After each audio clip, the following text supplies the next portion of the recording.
نبی علیہ السلام او فرمایل اذا اتخذ الفیء دولا، چې کله مال غنیمت خپل مال او ګڼل شي. په جهاد کې چې کم مال حاصل شو او لیډر مشر کمانډر دا وی چې دا زما مال دی، یعنی مفسرین فرمایي چې مالدار خلق منصبونو والا خلق کله چې مال فی د کشان د فقیرانو حق خپل حق وګڼي، ظلمن مستحق ته حق نه ورګي، دا غریبانو حق هم په خپل غصب کوي، بس پوښه چې بیا قیامت نږدې دی.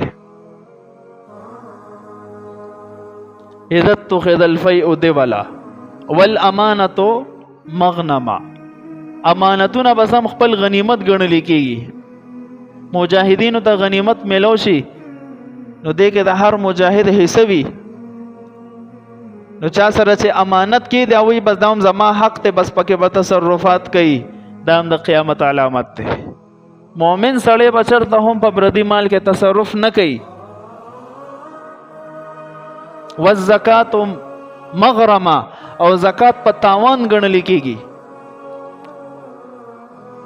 الله د مال درکو سالانه اعتبار سره 40 حصہ به ورکې، او انسان دا ذهنیت جوړ دی چې دا څه تاوان دی، او زما مال له زو پکې فقیر لور کوما تش تاوان دی. نو چې داسې سوچ والا خلق پیدا شي، دا د قیامت د نزدېکت علامت دی.